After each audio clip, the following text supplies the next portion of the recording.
So who is Rupert Murdoch? Ruthless, aggressive, buccaneering. Just an incredibly successful entrepreneur? One powerful dude. Or is he the robber baron of the information age?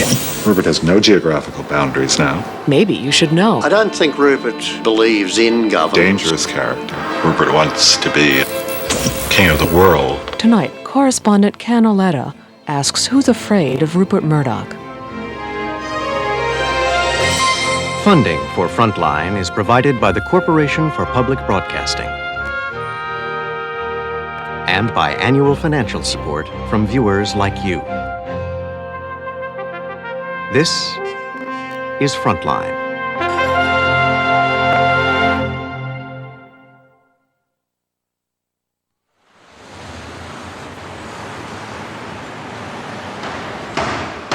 All rise. All persons having business with the United States District Court, draw near. Raise your right hand and repeat after Judge Martin. I hereby declare, on oath, true faith and Once a week, immigrants from across the globe come to a lower Manhattan courtroom in search of the American dream. Of whom or which I have heretofore... Rupert Murdoch dreamed of starting a new television network in the U.S., but there was an obstacle. He was a foreigner. No problem. He became an American. And so on September 4th, 1985, this new citizen Murdoch was free to expand his media empire throughout the United States. Run, VT. Mix. Fox has rewritten all the rules. And the next revolution. Operating on 6 continents, Rupert Murdoch is like no media mogul ever. One man controlling TV, cable, satellites, movies, books, magazines, internet access, and newspapers. Murdoch's ruthless, aggressive, buccaneering, incredible entrepreneur, and someone who nobody is neutral about. By following one man's vision. My idea. I think he feels he's been the underdog fighting against the establishment. That he has won through providing people what they want. That's what he's built his empire on. He indulges and makes his money off sex and sensationalism. I think he's driven by a genuine desire to be extremely rich. He is partially motivated by power. I think he loves the idea that presidents and prime ministers pick up the phone and call him and say, you know, Rupert, you could be a big help to me if and so. News Corp, a leader in the rapidly expanding global media market. Murdoch is someone who seems to have been allowed to grow unchecked, like like some sort of monster in a science fiction movie, The Blob or something. And you keep waiting for somebody to sort of shape him up and push him back in, but it doesn't happen. Murdoch has been warring with rules and regulations his entire life. He scorns government interference, seeing himself as an anti-establishment, free market buccaneer. I don't know. I've only read the rumors in the papers. In the spring of 1995, the FCC was threatening to clip his wings. The claim was that he had subverted the rules on foreign ownership and had misled the commission. To me, Rupert Murdoch remains as fascinating and sometimes frightening as he did when I first started writing about him 2 decades ago. Forget it. Move on. We will not take retrospect. It would be unfair to take retrospect. After first agreeing to take part in this documentary, Murdoch reneged, saying he distrusted PBS. You don't want a waiver, don't need a waiver. He did talk to me, however, for a profile I was writing for The New Yorker. He can be what one most admires in a businessman. Bold, decisive, and willing to take the long view. But he is feared because what he produces can be viewed as toxic to our culture and our democracy. Rupert has no geographical boundaries now, which makes him a vastly more important and perhaps dangerous character than any press lord, media baron, who's ever come down the pike. This global tycoon grew up a privileged boy on the other side of the world. It was here at Australia's elite Geelong boarding school where the seeds of Murdoch's anger against the establishment were first planted.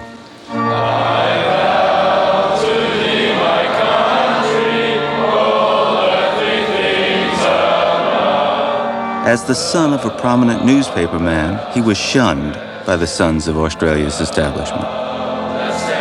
He was unhappy and he was rebellious, made few friends, because those who came from old money felt that Rupert Murdoch, somehow coming from the newspaper world, was, not quite their equal.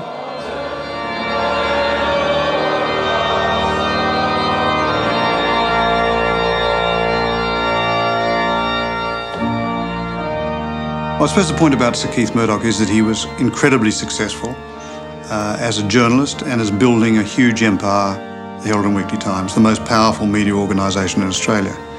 And he was looking to continue the Murdoch dynasty in newspapers. But Keith Murdoch's son and heir showed scant signs of promise. As a teenager, he liked to sneak off to the local racetrack. He's a bit of a larrikin, as we would refer to it in Australia, a person who's unconventional, a bit rough around the edges.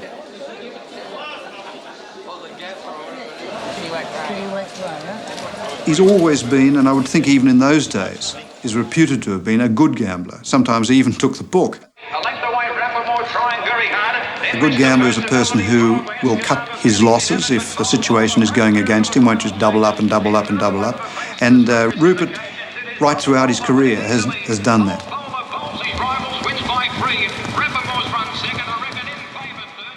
He had one other schoolboy passion: newspapers. It was almost, in a sense, of an extra subject for him to study. Newspapers really gripped him in a sense that the average reader of a newspaper doesn't have. At school, he helped to publish a magazine called If Revived. He would be able to immediately say, this is well made, this is a good layout, this is a bad layout. If young Rupert's interest in newspapers pleased his father, his sophomoric politics did not. His mother once told me a story about how Rupert used to get under his father's skin by uttering Leninist statements at the dinner table and starting arguments with his father.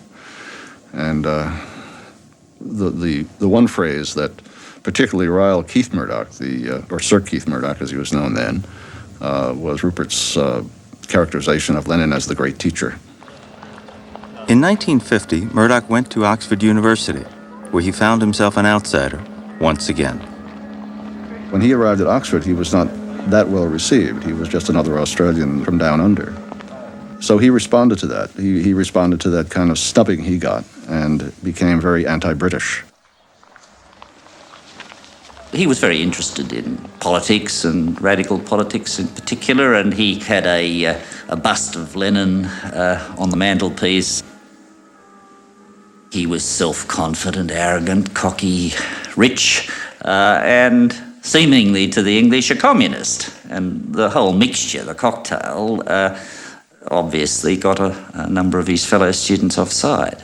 I doubt if he had very much knowledge of who Marx was at the time, but he thought the poor got a raw deal and that kind of thing. But he didn't stretch very far, I think. I mean, he wasn't ever going to be a social worker. Murdoch made a real effort to have a good time. He loved driving out to country pubs and sleeping late. Even then, he was intrigued by politics. But when he ran for office in the Labor Club, he got in trouble for breaking rules that frowned upon self-promotion. He went out and campaigned, plastered Worcester College with circulars and handbills and passed out brochures and what have you, promoting his candidacy, and he was disqualified for that reason. He breaks the rules sometimes of gentlemanly conduct, and he's made a career of doing that.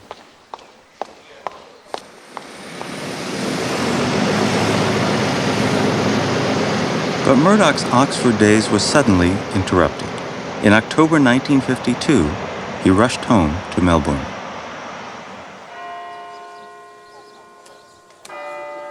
Sadly, he arrived too late for his father's funeral. His father was an extremely successful newspaper manager. He never had a big share of the equity, but he built up quite a considerable empire. But of course, when he died, he wasn't actually able to leave Rupert much. So, as it turned out, he only got one paper, not a particularly important one. In his will, Sir Keith said he hoped that Rupert would spend a useful, altruistic life in newspapers and broadcasting. If, he added, the trustees considered Rupert worthy of that support. According to his mother, his father was somewhat critical of Rupert as a young man, and occasionally questioned whether Rupert had it in him to take over whatever his father had built. To gain some practical newspaper experience, Murdoch returned to England and a job on Fleet Street, the epicenter of the dog-eat-dog world of the British press. His father had filled him with all the stories about Fleet Street.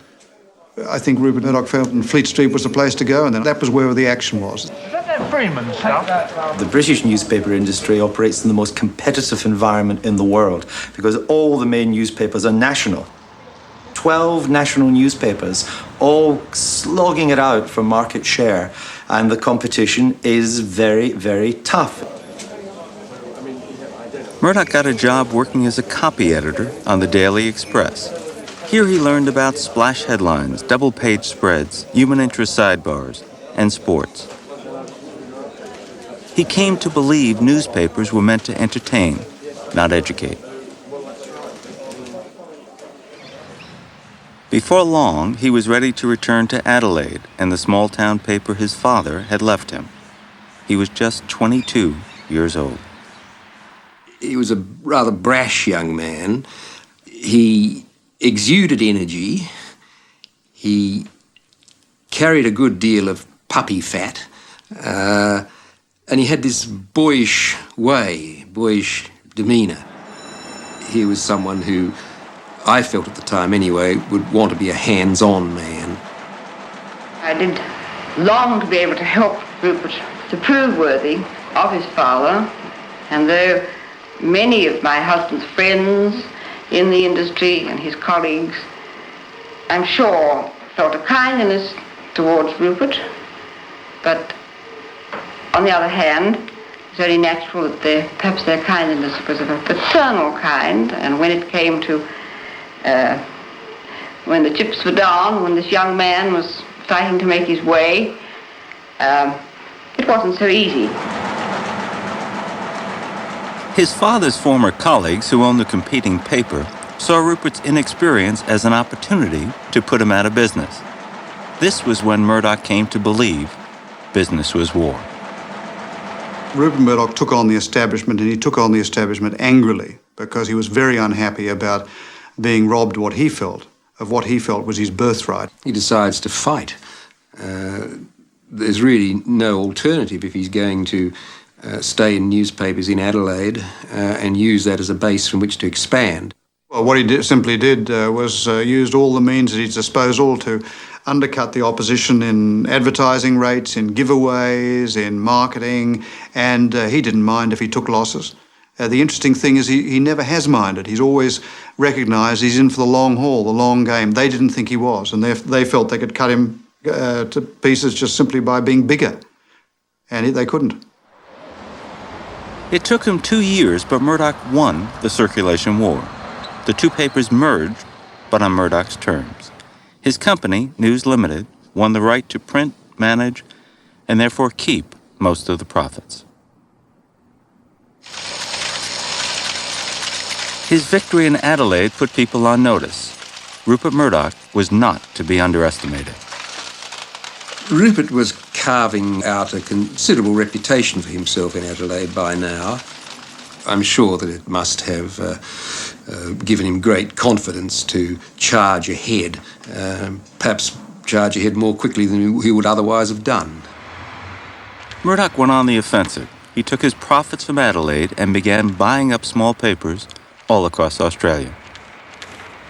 We were a very small company to start with, and we could just take the opportunities which we could afford. So therefore, we tended to take the sick newspapers, the ones that weren't worth much, that people felt were about to fold up. And by energy and drive and getting people around us who were good, we managed in most cases to turn the corner. His big move was to come to Sydney, where he bought a chain of Suburbans, once again at a time when Suburbans weren't fashionable. This is in the 50s, late 50s. And then he did one of those famous deals. He bought a second-rate, knocked-out afternoon newspaper in a city with 3 others. And they actually sold it to him on the assumption that he'd go broke. Ho, ho, ho. Going beyond the lessons he learned on Fleet Street, he took his papers down market and upped circulation dramatically. He went right to the lowest common denominator type of journalism, which was already in Australia, but he just outdid the other papers, the rival papers. I'm not ashamed of any of my newspapers at all. And I'm rather sick of snobs who tell us that they're bad papers, snobs who only read papers that no one else wants. I doubt if they read many papers at all.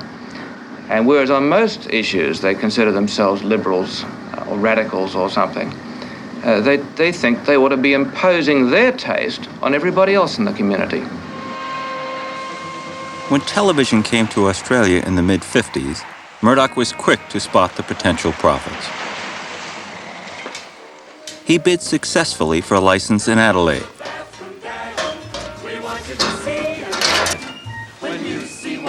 His Channel 9 broadcast a lineup of local programs and cheap reruns from America. One of the deals that I remember well was a package of 400 cheap westerns. We came down the canyon toward the agency with our valuable prize. You recognise them by the fact that the same bit of cactus you saw and the same rocks you saw that the horses galloped past. And it worked out at $7 a play. And this is about the same amount today that a person would go in and rent a video for. When Rupert heard the price of this, he said, "Right, every night is ranch night."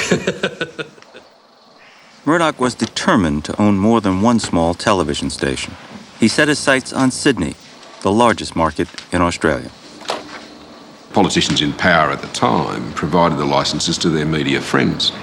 And Rupert was excluded from that because he wasn't a media friend. He wasn't a media enemy. He was just a small-time, small newspaper, tabloid owner who didn't count. Channel 9.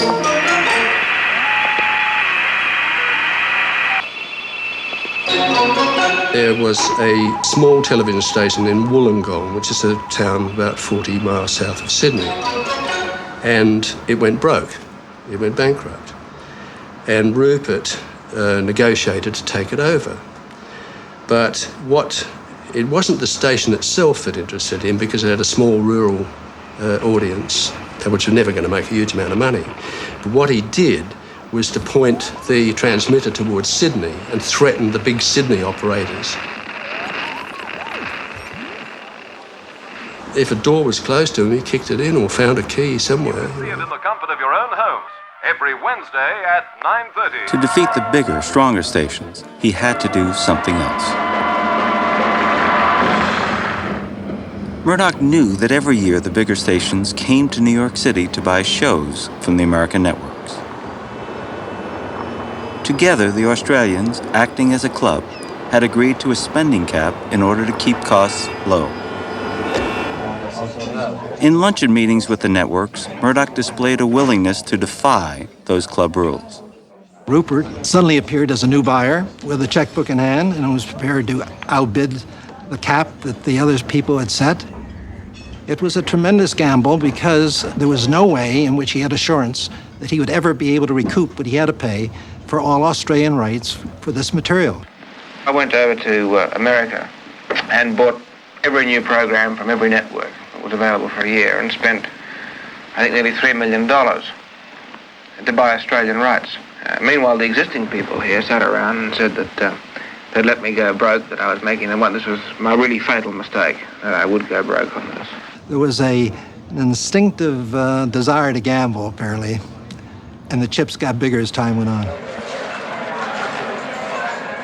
During his trips to America, Murdoch would often hit the tables in Las Vegas. In business and in life, Murdoch never plays it safe. He always gambles. Usually, he wins. The other network operators in Australia sent their people, and they were 2 or 3 weeks after Rupert had made his acquisitions, that they found that there was nothing they could buy. So they had to deal with Rupert if they wanted to have programming for their market.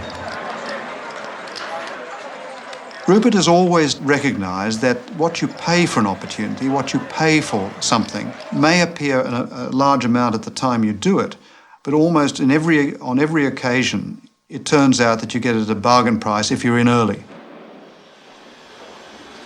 In 1964, Murdoch had a vision to create Australia's first national newspaper, The Australian. He built it from the ground up and would subsidize it for 20 years before it earned a profit. Could you describe which of your newspapers you care about most? Oh, The Australian, I think. Certainly at the moment. It's been the greatest challenge and certainly the biggest task that I've had.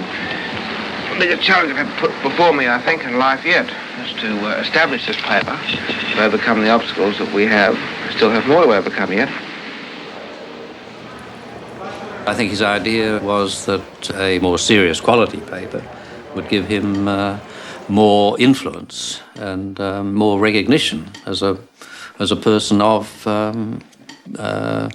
intent, rather than just a man making money out of newspapers. Well, he has this great ability as a managing director to get into the detail of the organisation. He carries this to extraordinary lengths. In the first 4 or 5 months, probably I think up until the time I left the Australian, Rupert would quite often be seen down on the stone making up the paper. Now, this bloke's running an organisation of X papers and millions of pounds turnover. There he is, bits of lead, making up the paper. It's very unnerving. Financial facts of If you work for Murdoch, you always sense Rupert's watching. I liked it very much. Just a question of layout, though. I thought those maps, the big map here, might have been more effective if it was a full half page. On the front, perhaps, or on page 3. Yes. By the time people pull it out and turn it around, they've got to do all those things before they realise it's not an ad. The head office was in Canberra because Rupert felt as a national paper it symbolically should be edited from the national capital. But the printing presses were in Sydney, Melbourne and Perth. And that meant that the paper was produced down to the stage of the matrices in Canberra. The matrices then had to be shoved onto a light aircraft or a couple of light aircraft to go to Sydney and Melbourne, where the paper was printed.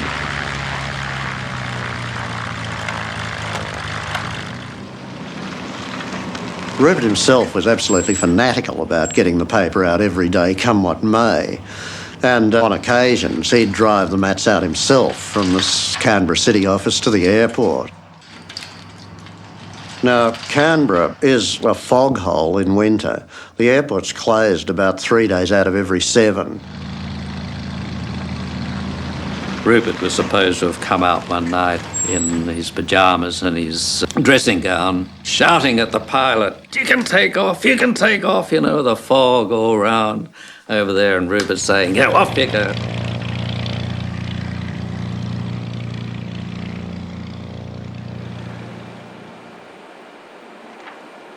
Nobody really expected the Australian to succeed, but as it did succeed and as it created very much a niche among a particular group of fairly influential people, then Rupert began to be taken much more seriously by the politicians. And I think his horizons widened a bit. He started to think of himself as somebody who could perhaps take part in making and unmaking governments, particularly unmaking, I think. In 1972, Murdoch used his newspapers as a political weapon to help elect a new prime minister. The man who is going to be the first Labor Prime Minister of Australia for 23 years, Gough Whitlam. He'd supported Whitlam, he'd helped to destroy the previous government. Therefore, Whitlam should now support him in whatever demands he made, however outrageous they might be. Whitlam says that after the election, as a price for his support, Murdoch asked to be made Australia's ambassador to London, a charge Murdoch has always denied. You would have thought that he would have realised that it was an absolutely impossible request, that no Prime Minister on earth would have granted, but that was Rupert. I mean, no hide, no Christmas box. And Rupert certainly felt that there was a quid pro quo involved. Whether because Whitlam refused to grant him favours, or because, as Murdoch says, he was ineffectual, in the 1975 election, Murdoch turned his papers against Whitlam and supported the more conservative Malcolm Fraser. The journalists' copy was being altered. They were given specific instructions on what they could write and what they couldn't write. And where the instructions weren't specific, they learnt pretty bloody quickly because nothing appeared in the paper if it didn't follow the line. It was the most extraordinarily ruthless and one-sided political coverage I think any of us can remember, and we devoutly hope we never see it again. It was the first time he'd really unleashed a ferocious campaign against a politician in an unfair fashion. The manner in which it was done was undoubtedly in breach of journalistic ethics. The one-sided coverage sparked demonstrations. Murdoch's papers were burned in the streets. And then Murdoch's own journalists walked out. It was a rarity, reporters striking not over money, but ethics.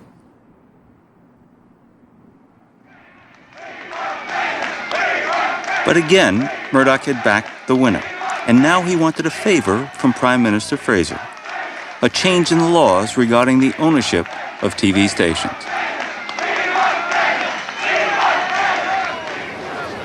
Murdoch's plans to expand into foreign markets conflicted with laws requiring station owners to maintain their permanent residence in Australia. Fraser had the law changed. There was a great row when you did change the law. I didn't Suggestions feel it that you were getting him off the hook and that you yourself had succumbed to pressure. I mean, is there nothing in that? No, there isn't, because I really did believe that the fact that he was a foreign resident but an Australian should not be held against him. I think Malcolm Fraser passed this legislation not so much out of gratitude for past favours from Rupert, but out of fear of what Rupert might do if he didn't get it. Because Malcolm Fraser had seen how viciously the Murdoch press could operate in trying to tear down governments in the past, and he didn't want it to happen to him. Murdoch had won his wars in Australia. He was now ready for new continents to conquer.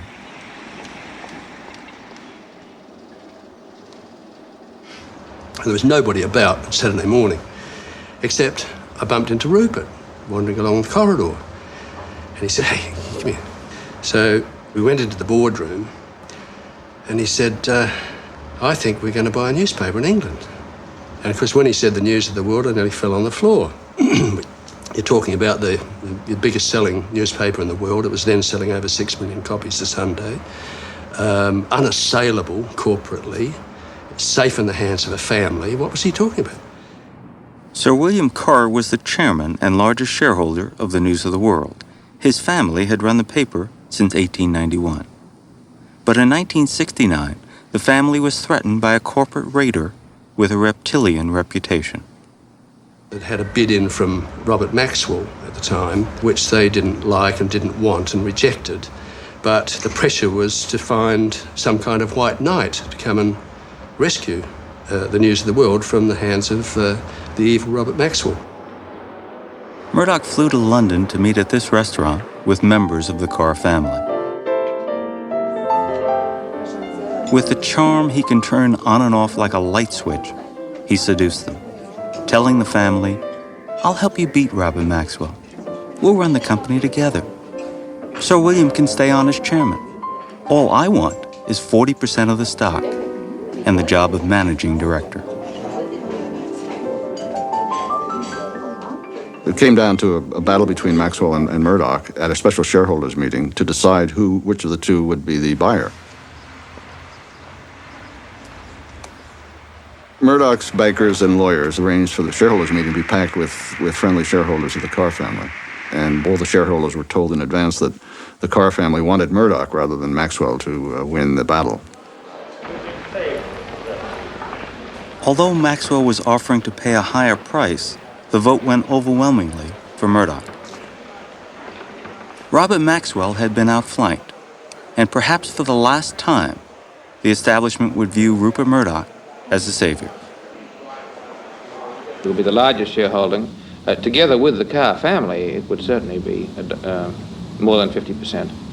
Was buying into the News of the World your own idea, or was it suggested from someone else? It's entirely my own idea.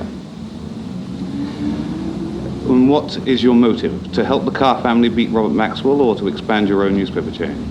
To expand my own newspaper chain. 6 months after the merger, Murdoch reneged on his gentleman's agreement with the Carrs. Despite a pledge not to seek majority control, he did. Murdoch says he had no choice. The Carrs were inept, and he had to protect shareholders. The Carrs were outraged and called Murdoch a liar, and the charge that his word was counterfeit would shadow him the rest of his career. Once Murdoch had full control of the News of the World, he moved to boost circulation. The paper, already known as the Scandal Sheet, became even more salacious. Its nickname in Fleet Street was News of the Screws. One of the standard stories was, Vicar elopes with lady organist. And then you'd get this elopement of the vicar with his... It seemed to be going on all the time that there were sort of erring vicars and criminal scoutmasters. And this would be spelled out in great detail about what they got up to. And people loved it. He really got the jackpot there, because in Australia he hadn't been a major newspaper proprietor. He'd been quite big in television and so on, but he hadn't been really big. In Britain, he got the News of the World, and that is the biggest selling newspaper in Britain. And that was the real foundation of his international empire. But there was a problem. The News of the World was a Sunday paper, and he needed a daily to keep the presses running all week long. When a money-losing daily, The Sun, came up for sale, Murdoch bought it. They sold it to Murdoch in the belief that it would wreck him, that it would lose him an awful lot of money. The best brains, the best newspaper brains in Fleet Street had not made a success of it. They couldn't see why an Australian who knew nothing about Fleet Street could make a success. On November 17, 1969, the New Sun was readied for its debut. Murdoch's young wife, Anna, was given the honor of launching the first press run. Rupert Murdoch took that paper, The Sun, and totally redesigned it, turned it into a fast, dynamic, aggressive, rude tabloid. Get ready for Britain's biggest bingo game! You've got a place in the Sun bingo. We use television a lot. £40,000 every week! For you and you and you and you. Page by page, with goodie after goodie after goodie. Giveaways, competitions, special features, supplements, you name it, we threw it at them. Every week, so join the band. Gosh, how have been living without this amazing newspaper? Sun bingo's #1. You've got a place in the Sun. The key to the success of The Sun was the realisation that a newspaper isn't, or need not be, all about news. He regarded journalism really as a branch of the entertainment business. And he thought that people bought a paper not to be instructed or to be edified or to know about the world, but have a good laugh. You've got a place in the Sun bingo's #1. It went from a paper selling less than 1 million, soared to selling more than 4 million. It became the biggest selling tabloid newspaper in Britain. And in the process, really, a lot of people said, dragged tabloid standards down, because as the other newspapers lost circulation, they began to follow some of the techniques that the Sun had used, including the famous page 3 topless girl. The so-called Sun Lovely was the most controversial Murdoch addition to the Sun. Each day, the paper's page 3 included a photo of a topless model, along with a dash of prurient prose.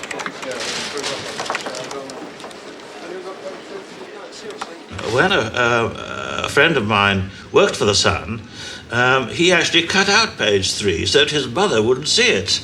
And when she said, well, this page seems to be missing, Frank, he said, it's the trade unions again, you know, they cut out pages. In our attempt to be continually outrageous, we were always in hot water with the regulatory body. And we had Pussy Week, for example, which caused them a lot of hand-wringing, but in the end it was genuinely about cats, and so that had to be allowed.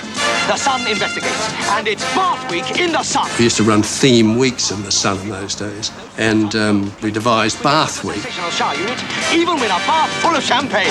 Yes, we're splashing out in Bath Week in your fabulous 5p Sun this week. As the 70s went on, Rupert Murdoch was moving more to the right politically. The man who had Lenin's bust in his room in Oxford was now becoming more and more Thatcherite and Reaganite. Rupert Murdoch admired Margaret Thatcher enormously. He thought she was the saviour of the country.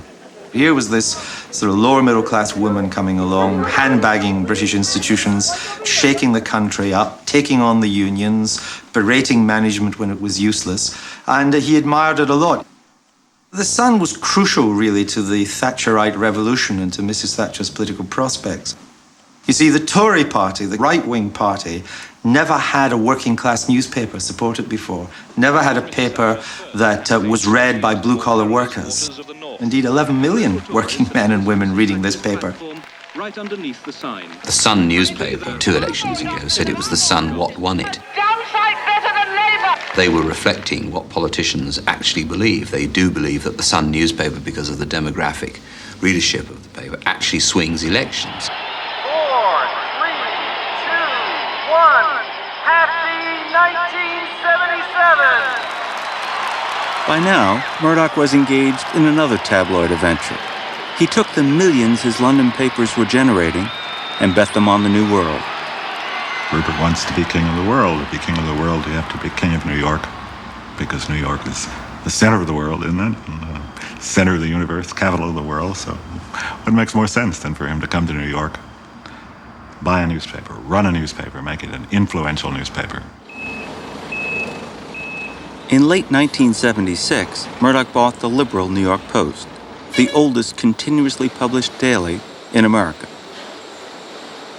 He had a lot of these ideas of things that had worked in Sydney, Australia, and in Fleet Street.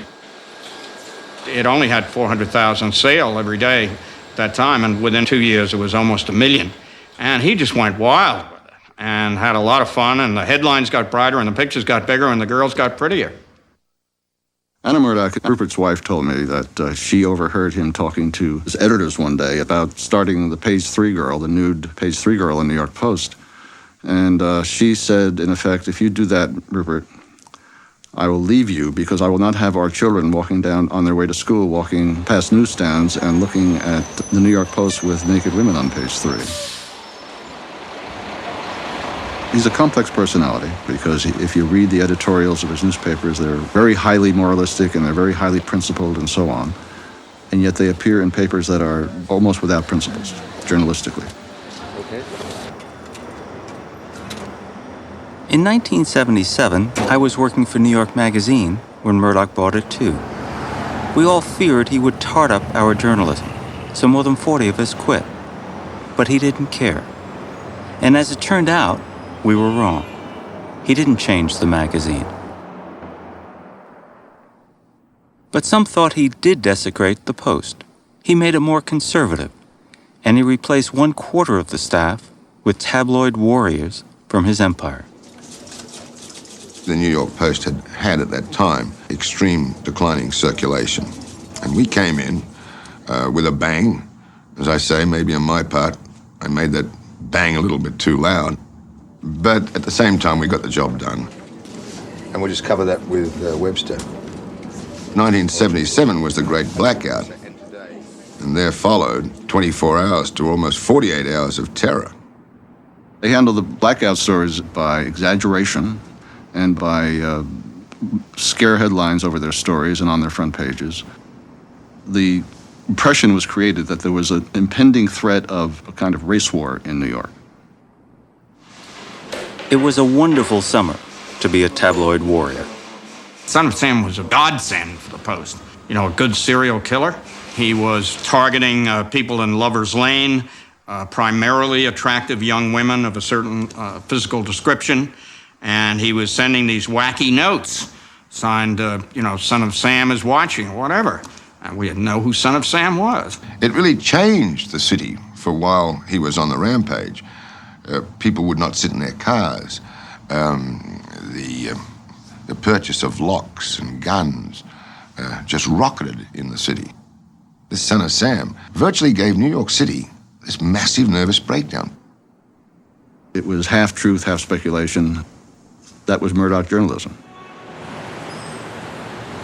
That summer, Murdoch found another favorite son to promote, Ed Koch, running for mayor.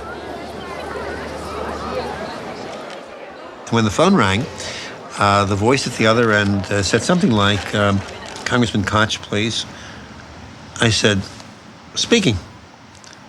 He said, Congressman, this is Rupert.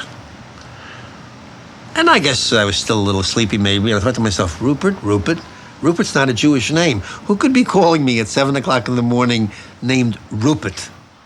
And then suddenly, because he was speaking, I realized it was Rupert, the Australian. I mean, the voice came through. And I said, yes, Rupert. He said, Congressman, we're going to endorse you today on the front page of the New York Post, and I hope it helps. I said, Rupert, you've elected me. The Post did not just support Koch, it anointed him. Murdoch says he loves newspapers because they give him the power to help shape the public mind.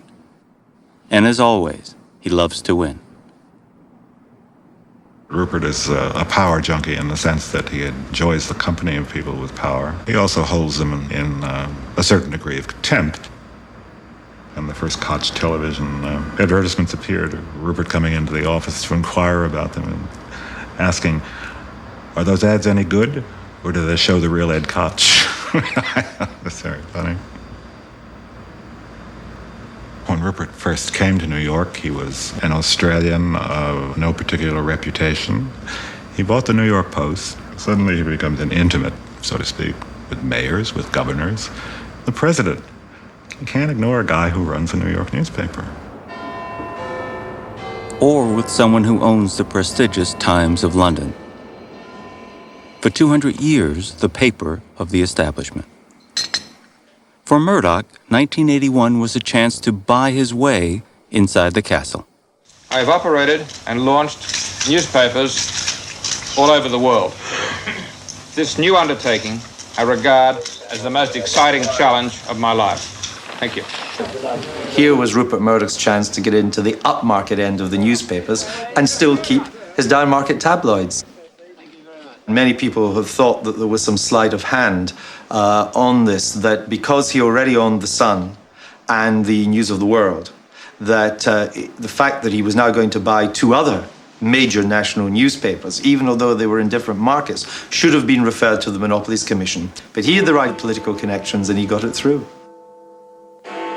He put all his newspapers behind Mrs. Thatcher, and the extraordinary and exponential rise in Rupert Murdoch's media holdings in the UK happened to coincide with that period, and he dodged his way around a lot of legislation and regulation, and the government either turned a blind eye or helped him. But he did have to give some commitments that he would not be hands-on, be an interfering proprietor in the editorial content of the paper the way he was with the tabloids. And these commitments are enshrined in Articles of Association in Parliament. There will be no fundamental change in the characteristics. I am not seeking to acquire these papers in order to change them into something entirely different. I was with Harry Evans. Harry Evans was editor of the Sunday Times. The telephone went. It was Rupert Murdoch. He said that he was going to give him the ultimate challenge to make the Times the world's greatest newspaper. And Harry was the one to do it. And not only that, he would have total freedom. By the end of the call, Harry comes back to the table and says, I'm going to do it. It's terrific. It's exciting. He believes in me. I took a bet on that he wouldn't have a job in a year, and I won by a day. The differences between me and Mr. Murdoch should not be prolonged. I am therefore resigning tonight as the editor of the Times. He's a good businessman and a lousy journalist in the sense he doesn't believe in public interest journalism, and he doesn't keep his promises, he's a liar, he's incontinent in breach of promises, and also he's a very treacherous person, it has to be said. Despite his pledges, Murdoch was now in charge. I don't like this at all. What's the point of this section? Well, they're previews of new people, new things, new cars. Why? Well, because they're new. We have the whole section of black and white called innovations. I'm going to have a real argument with you one of these days about this. If you don't listen to me, do what I want, then, it's going to be your fault, not my fault, if it doesn't work. So. But for the greatest journalistic fiasco in the history of the Times, Murdoch had no one but himself to blame. Oh, no. He'd opened the door, a great grin on his face. He said, I've just pulled off the biggest coup in the whole of journalism. He said, I'm not allowed to tell you till tomorrow, but I'll tell you, he said, I've just bought Hitler's diaries. Murdoch had 60 volumes of the diaries authenticated by noted historian Hugh Trevor Roper. A lot of people emerged from the story with an egg on their face. It struck me as a combination of gullibility and greed, really, on all sides. The diaries Murdoch and others had bought were fakes, and at the last moment, his own historian got cold feet. Murdoch was told by one of his editors, Trevor Roper has got doubts, to which Murdoch replied, expletive, Trevor Roper. Go on and publish. It turned out not quite as he expected, but as he said afterwards, he didn't lose anything on it. He doubled the circulation of the Sunday Times, and then he said that readership stayed. He said the fact that the diaries didn't go on didn't matter, and of course I didn't have to pay for the diaries because they were a fraud. When the turmoil subsided, the truth was, Murdoch had saved the Times. Today, it remains respectable. Murdoch could afford to subsidize the Times, since his other British papers were extremely profitable. But he had a big problem. His printing presses belonged in a museum. Murdoch wanted to modernize. The unions did not. The unions had stopped any new technology coming into Fleet Street. They demanded massive salaries, and they controlled the papers. And nobody thought they could be broken. Every Saturday night, we never knew if the Sunday Times was coming out or not. They used to complain about smells in the foundry, and you waved these smells away, not with air conditioning, but with £5 notes. We employed 300 people to print the paper. We only needed 80. I employed Donald Duck. Ronald Reagan worked for me. They were all fictitious names that we had to pay people. It was anarchy. Murdoch wanted to move his papers from Fleet Street to a modern plant in the old London Docklands at a place called Wapping. For 6 years, he urged the unions to move to this automated plant. For 6 years, the unions resisted, fearing they would lose jobs. We were told that we would never print newspapers out of this plant, that the best thing that we could do was to burn it down and collect the insurance. Bill O'Neill was Murdoch's man when it came to labor disputes. A former union official, he'd muscled aside troubles in Australia and America before moving to Wapping. I was described as Rupert Murdoch's international troublemaker as opposed to troubleshooter. One of the union leaders said that I was trying to introduce the work practices of an alien continent. And I said, yes, it's the real world. We, for example, offered to agree to the installation of a new composing system that within a period of 2 years would enable the journalists to operate that system and not compositors. But subsequently we were told that no, the company couldn't afford the new system. It'd been put on hold. Now we know, with the value of hindsight, the reason they didn't have the money was they'd actually bought the system. 9 miles further down the Thames, unbeknownst to the unions, Rupert Murdoch was hatching an audacious plot. Here, in a dilapidated warehouse, a team of American computer specialists was carrying out a top-secret operation. It was an awful-looking place on the outside. It used to be a paper warehouse. It had holes in the walls of this steel building. We couldn't really plug anything up because from the outside it had to look like it was still, an old defunct paper warehouse. The computer terminals arriving at the warehouse would become the brains of the printing presses at Wapping. We had to proceed absolutely in secret. Mr. Murdoch's orders were that we were to proceed absolutely in secret because if it was exposed, the union found out about it, he would lose an enormous amount of leverage. He wanted them not to know that he was capable of producing this paper without them. If the system worked, and if it could be moved to Wapping, Murdoch would have the upper hand. All the equipment had to be moved to Wapping in the middle of the night for security reasons. Cartons had been spray painted with brown paint on the outside so that no company of origin could be determined, and then loaded in these big lorries and taken to Wapping to the plant. The operation succeeded brilliantly. It was the end of the road for the unions. All these talks seem to have come literally to the end of the road, doesn't it? I'm afraid so. Everything has to come to an end sometime, and we've been waiting for 6 years to get somewhere, and we just can't leave the clock standing still any longer. I rather got the feeling the company didn't want a settlement this morning. I hope that feeling isn't a correct reflection of his true position, but certainly it's very bleak at the moment. With negotiations at a standstill, Murdoch ordered the presses to roll at Wapping. When the union struck, he fired them and bussed in strikebreakers. A number of people were brought from various Murdoch properties around the world. There were staff brought from New York, from Australia. We won't stand people like him. We don't like people like him. He's too powerful, he's got too much money. And we are people with principles, we've got wives and children, and people like him spit on people like us. Murdoch was both exhilarated by this new war and fearful of the dangers that lay ahead. It was a terrifying Orwellian place. Rows of concertina wire and barbed wire and spikes and hundreds of police on horseback and day and night with 10,000 screaming picketers outside, hurling stones and shooting golf balls from two-man slingshots. We knew that if we lost, that if the unions won, if they got over the barbed wire and in and took over, we were finished. Murdoch was not alone in his fight. His battle coincided with Margaret Thatcher's campaign to curb union power.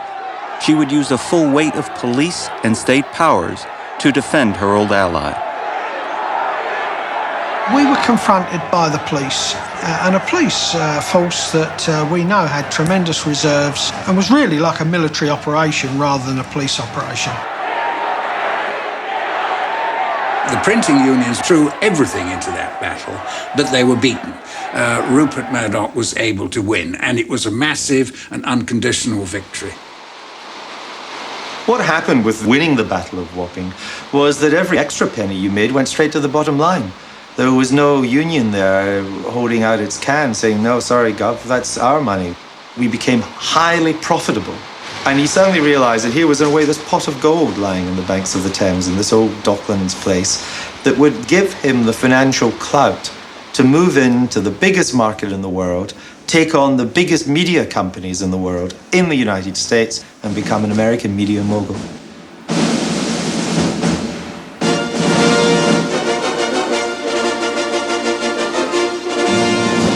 Murdoch saw himself as more than a press lord. In 1985, he acquired a Hollywood studio. Its production facilities and film library would become the factory for his entertainment empire. I think Rupert is an absolute value-neutral, so to speak, opportunist in the best sense of the word, where he sees opportunity Unlike most people who equivocate, who do this, protect themselves, do whatever, Rupert Murdoch just says, yes, there's opportunity, I'm going after it. Murdoch and Diller needed a television distribution system for their studio. Metro Media's 7 large TV stations could be a perfect base for a fourth network. Diller looked at the numbers.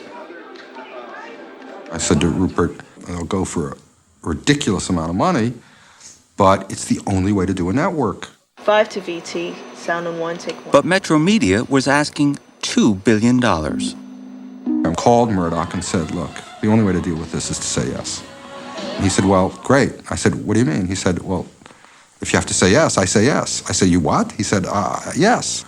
And I figured we'd all be like drowned in the East River, or we'd sort it out. It was at the time one of the biggest media deals ever. But first, it would have to clear some regulatory hurdles in Washington. Because Democrats and Republicans alike had pushed for a new network, Murdoch and Diller knew the FCC would be sympathetic. Fox was given every break throughout the 80s on the grounds that a new network should be encouraged. We do not believe any requires any further inquiry. The FCC decided that we needed more networks. Therefore, a lot of hurdles that Fox should have had to jump over were just sort of quietly laid down, and Murdoch was allowed to just stride right on through. Live from Fox Television Center in Hollywood, it's The Late Show starring Joan Rivers. Fox Television got off to a rocky start. We are proud to welcome The advertisers were not happy. welcome Anheuser-Busch Brewers of Michelob. I'm doing very well tonight. Show after show bit the dust. I'd say we had a real rough 2.5 years. I remember it was in the summer. I said, January, we're toast. I mean, they're all of our affiliates are just going to walk. And once you get any little dominoes going, the rest is whatever. And also, News Corp was on the verge of pulling the financing. One word describes the new season of 90210. Hot. Eventually, new, sexier shows found a younger audience and revived the network. I need a friend. You sure that's all you want? Everyone else was playing it a lot safer, appealing to kids with somewhat sanitized programming. And advertisers said, gee, that's the those are the audiences that I want to reach, because those are the people who haven't decided yet what brands they want to use for the rest of their lives. They're still trying Gleam versus, Colgate. Melrose Place begins with a bang. The irony now is that Congress is complaining about violence and smuttiness on TV, and Rupert Murdoch has been in the vanguard of that, at least his Fox network has. I mean, it has established sort of new lows in taste on television. People like watching the Fox network. We have brought creativity, imagination, and I would argue quality to television programming that hadn't been there when the 3 old networks had the business to themselves. And I don't think you need to defend a product that finds widespread commercial acceptance in the marketplace. This argument of I'm giving the people what they want, I think that's probably what Nero said when he fed Christians to the lions. As far as I know, the ratings on that were very high. It was a big crowd pleaser. A terrible accident on the highway causes everyone to slow down and stare at it. That doesn't mean you necessarily would want to put it on prime time. Fox also struck gold with their reality-based programming. Okay, one track. They were the first to produce a tabloid magazine show. One track and that'll be it, okay? All right, do you want to do that now? Yep. Murdoch's tabloid warrior, Steve Dunleavy, was brought over from the Post to help launch A Current Affair. We didn't necessarily design it with some superior television knowledge. We certainly thought we could transfer our skills of print, or whatever skills they may be, into television. And we had very modest goals, but my God, it took off and made fortunes. Also tonight, the man who terrorized a hospital for 18 hours. I knew I was going to die. Hear a killer's account of a night that ended in bloodshed. It's all news that doesn't matter, and yet it's given such importance that viewers are led to think it does matter somehow. This mere existence cheapens the whole area of broadcast journalism. It started really descending into sexual exposés and sticking people's cameras in people. I mean, it started to really push over that murky tabloid line. The people who have criticized Current Affair haven't watched it, believe me, because it's got a tremendous amount of heart. It really has. I mean, some stories will make you cry. Some stories will make you laugh. Some stories will tell you things you never knew about before. And that is where the responsibility of television and television journalists come in. Great. Murdoch's emerging plan was to create a global network. In 1989, he launched a broadcast satellite system to allow him to reach TV viewers in Europe. He installed his editor from the Sunday Times, Andrew Neil, as the head of Sky. Murdoch called me from New York. I was exhausted by this time because we were working like 18-hour days to get this bloody satellite on air. And he said, is it gone up yet? And I said, no, not yet, Rupert. I'm just waiting for a call. I'll let you know as soon as it is. And he said, all right. And he was getting ready to go to a cocktail party in New York. And then the phone went again about 10 minutes later. And he said, is it gone up yet? And I said, Rupert, I told you I'll call you back. We haven't had word. And I said, this is a bit not like you, Rupert. You seem very nervous. He said, Andrew, I'm betting the company. The satellite reached orbit, but the dishes were not selling. Sky lost $2 billion in its first year. Announcing the biggest TV guide ever. To acquire TV Guide, it cost him $3 billion. Don't miss out. TV Guide. And he was spending hundreds of millions more, buying magazines and book publishers. Murdoch was overextended. What sort of pressure are you under from the banks? We're under no pressure at all. We enjoy the confidence of our banks. We've never misled them, and we're not under any pressure. In fact, Murdoch's parent company, News Corp, was under pressure from the banks. At 9 a.m. on October 4th, 7 of Rupert Murdoch's major bankers were summoned to London. They knew why, and they weren't very happy about it. They were not going to be paid a loan that had already been postponed once for $500 million. They were sitting around drinking tea and eating biscuits and wondering what the story was going to be. It was a perfectly conventional, stupid piece of financing that many people do. He borrowed short and had to pay back within a short amount of time for projects on which he'd spent money which he wasn't going to get a return for a longer period. Mr. Murdoch's representative came and said to them, well, we can't pay the $500 million right now, and we have $2 billion coming due in the quarter that we can't pay. And by the way, we'd like another $600 million to keep the operations going because we're having a little cash crunch. At that point, the bankers went nuts. To avoid losing his empire, Murdoch had to satisfy 146 different lenders. The bankers were mystified by the Byzantine architecture of News Corp. You could be lending in the U.S., and you had no idea where the loan would be going. It would be siphoned through this complicated company, and you could end up lending to companies in Australia. So it was very hard to see where the money went. The lenders wanted to save themselves as well as Murdoch. In New York, a team of bankers struggled to restructure the debt. The plan was the simplest solution they could find. The major banks would have to put up another $600 million to keep things going. And they would have to convince all the 146 lenders to postpone the loans for a couple of years. There were moments when I was sure that he hadn't slept in days. He had to be frightened. I mean, a lot of people said a lot of bad things about him during this period. And there were incredible pressures on him. The clock was ticking.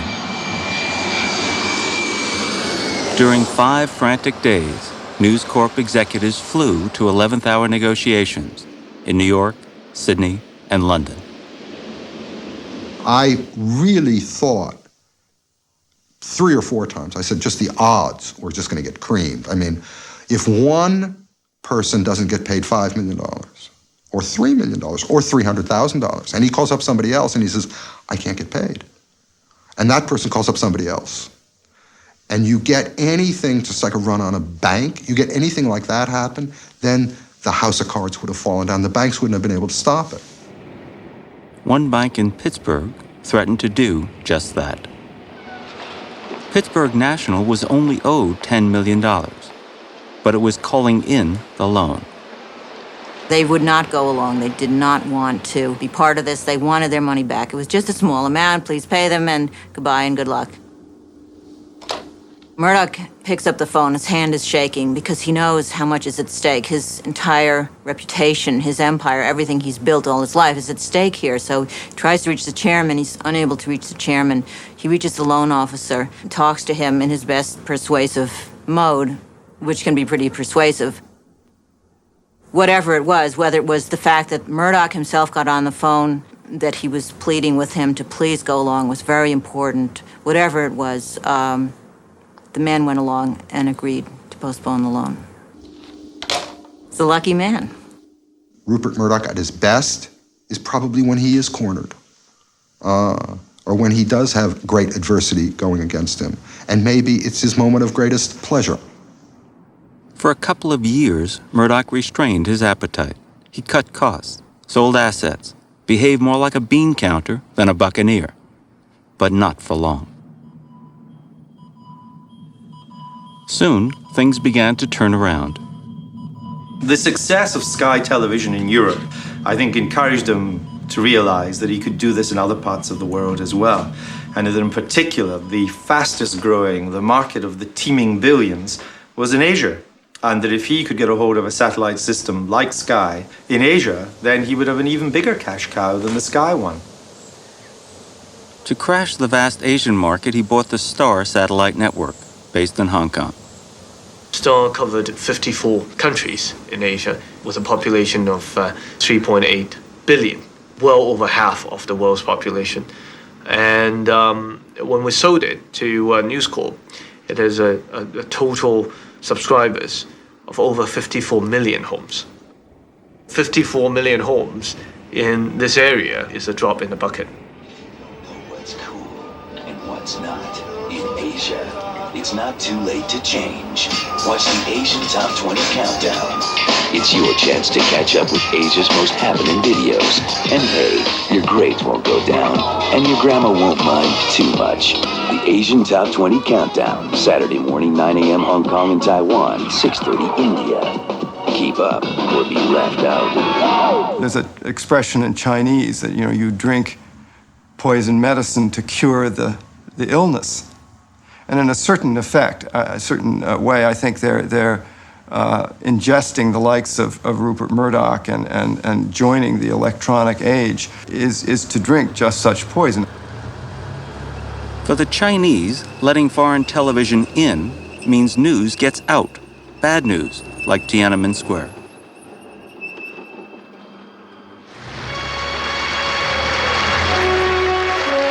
At the time, Rupert Murdoch was proud to link his Star TV with the cause of freedom. Thereafter, I think he began to realize that sort of statement vis-a-vis China is an anathema, and certainly not very helpful if he wants to build better relations.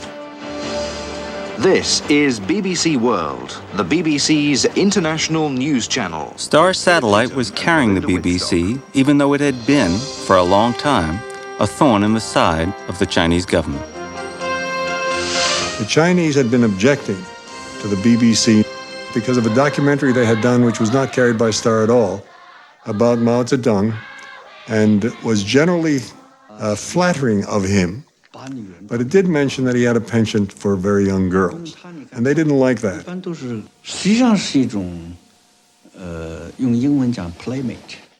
Whether he was asked or not, Murdoch threw the BBC news service off Star, and Star carries no news into China. This is clearly the price for admission these days, particularly if you want to do programming, media programming in China.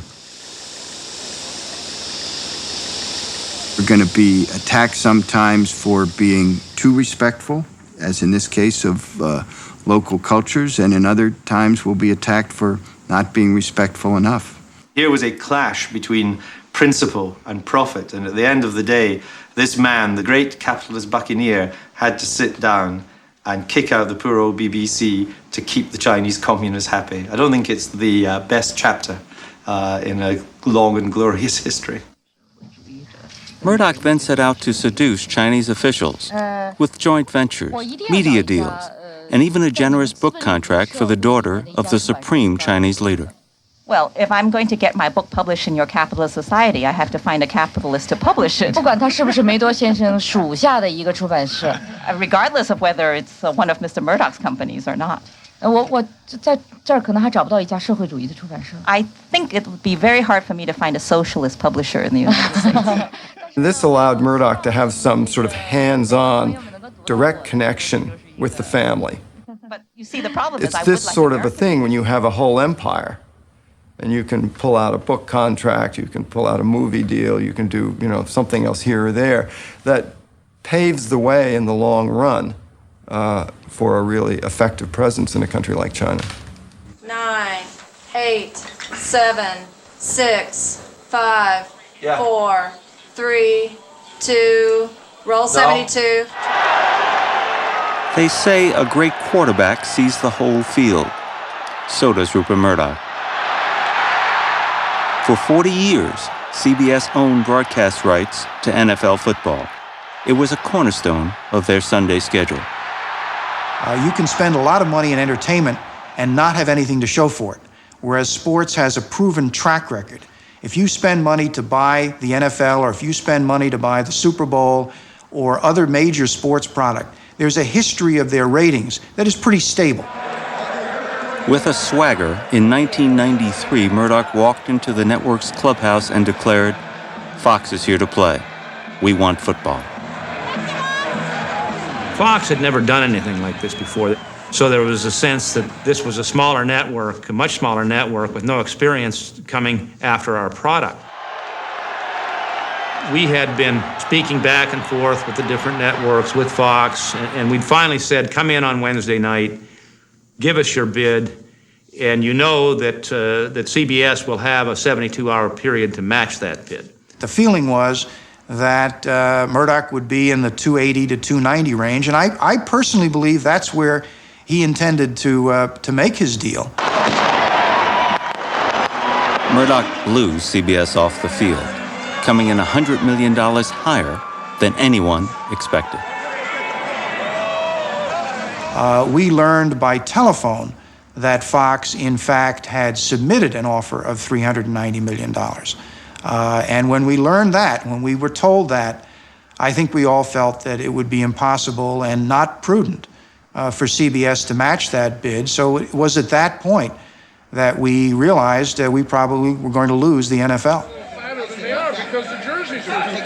Well, our initial estimate was that at the price, he stood to lose on football as much as $150 million a year.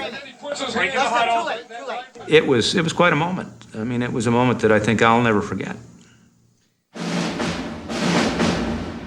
Regularly scheduled programming will not be seen tonight. Stay tuned for a Fox Sports special presentation.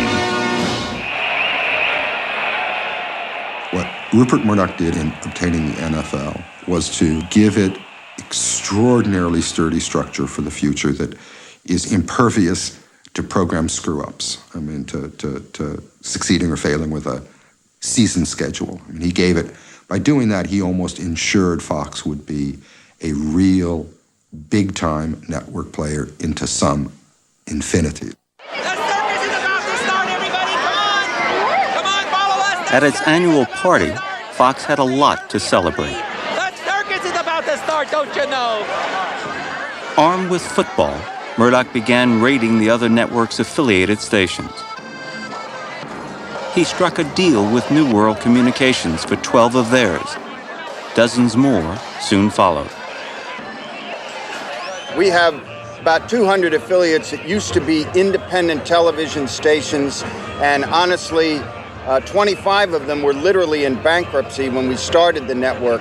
and all of a sudden their ratings have gone through the roof and their revenues have gone through the roof and they're starting real news departments and they're smoking better cigars and they're real happy about the whole thing.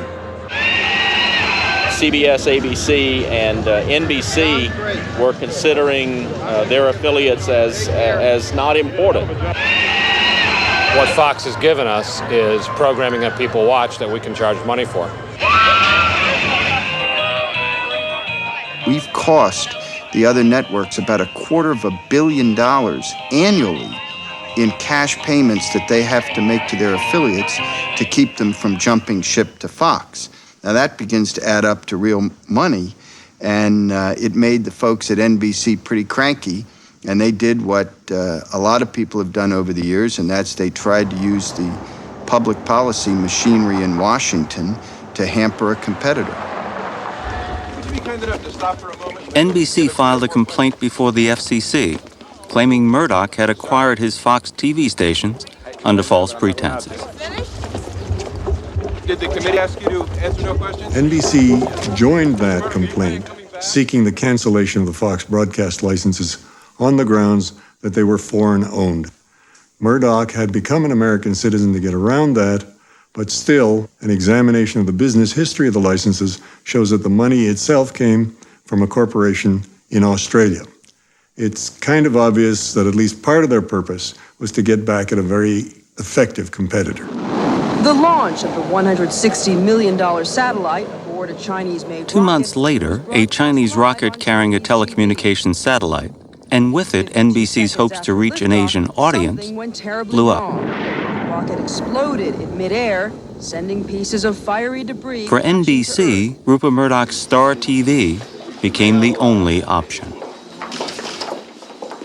NBC withdrew its complaint and applied to broadcast on Star satellite, and the deal was made, and NBC got out after all those noble statements because, as one of them said, and an NBC official said, it was a business decision. The FCC investigation was not over. Murdoch thought he had a strong case, but he was taking no chances. He bet on a Republican victory in 1994, and after the election, he contributed $200,000 more to their campaign coffers. His publishing house, HarperCollins, announced a $4.5 million advance to the new speaker. Murdoch said he knew nothing about the deal beforehand, and Gingrich said he didn't even know Murdoch owned HarperCollins. Murdoch knew key Republican lawmakers had pressured the commission on his behalf. They had even threatened to cut off the FCC's funds.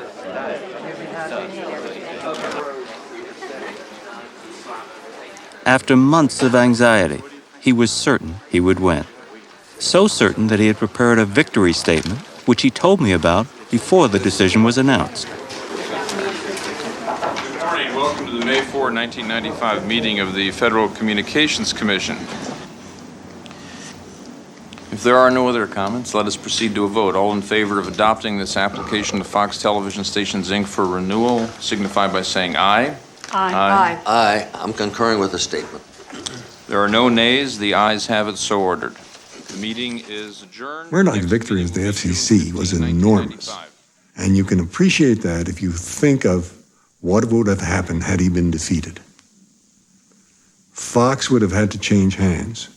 5 big city stations would have had to be sold. The communications business in the United States would have been thrown into enormous turmoil. The moral of the story, I guess, is that Rupert Murdoch is one powerful dude, and that this strange Australian with a mad passion for cheap tabloid journalism and sort of tawdry entertainment is a very, very powerful and influential man in this country. You coming? He's here.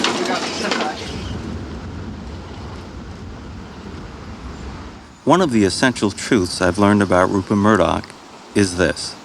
To him, business is war. Winning is what matters. Last spring, 1,000 industry leaders came to the Waldorf Astoria to honor Murdoch. Kind of walk straight ahead, everybody in the world. They came not because they loved him, but to pay homage to his power.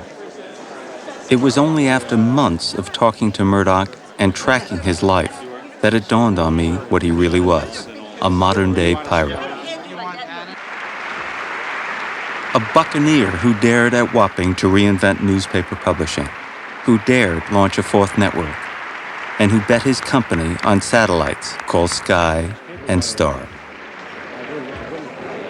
The best of Rupert is his vision, his energy, his sense of building things. The worst of it is that he's very careless about democratic institutions. Thank you very much. I hope you enjoy the entertainment to come. Like all pirates, Murdoch intimidates because he seems beholden to nothing. He builds dynamic institutions, but only for profit. Ladies and gentlemen, Rupert Murdoch. He's never accepted that a person in his position has an obligation to society to produce better newspapers and to make better journalism. He's interested only in quantity. That's it. Undoubtedly, when history is written, Rupert Murdoch will be counted a giant. The question is whether he will be counted a visionary or a villain, or both.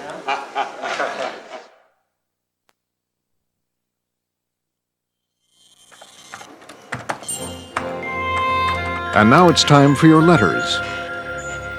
Our recent program, The Search for Satan, drew hundreds of thoughtful responses via email and fax. Dear Frontline, I was deeply troubled by your program about ritual abuse and its treatment. No one wants to believe that terrible things have happened to them. Far easier to believe that they have made it all up. Easier, but therapeutically disastrous. This program's bias, perhaps unwittingly, plays into a wish common to abuse survivors to disbelieve themselves. Dr. Pamela Geib, Newton, Massachusetts. Dear Frontline, if there can be any positive outcome to your program, perhaps it is that people seeking professional help will constantly reevaluate the quality of counseling they receive and trust their instincts when they feel they are not being best served. David Benz, Syracuse, Dear New York. Frontline, the search for Satan lets us know once again that we have no consumer, legislative, or societal protection against junk psychiatry. Susan K. O'Brien, Milton, Massachusetts. Dear Frontline, like many American Christians, I believe that there is a devil and that he's an active force for evil in our society. I must say, however, that if there's anyone I distrust more than the devil, it's the misguided mental health professional. Pastor Paul Nauman, DuPont, Washington. Let us know what you think. By fax at 617-254-0243. By email at frontline@pbs.org. By home video or letter to Dear Frontline, 125 Western Avenue, Boston, Massachusetts, 02134. And next time on Frontline, he was a killer they called the Wolf. Natasha was his prosecutor. Then she fell in love and gave him a gun to escape. The fascinating case of seduction and betrayal that mesmerized a country. Natasha and the Wolf on Frontline. What's the point of this section? I don't like this at all. I'm going to have a real argument with you one of these days about this. If you don't listen to me, do what I want, then, it's going to be your fault, not my fault, if it doesn't work.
Funding for Frontline is provided by the Corporation for Public Broadcasting and by annual financial support from viewers like you. Frontline is produced for the Documentary Consortium by WGBH Boston, which is solely responsible for its content.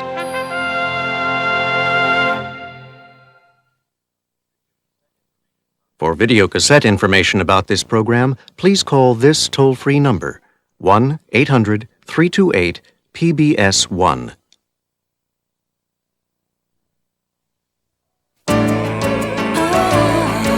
This is PBS.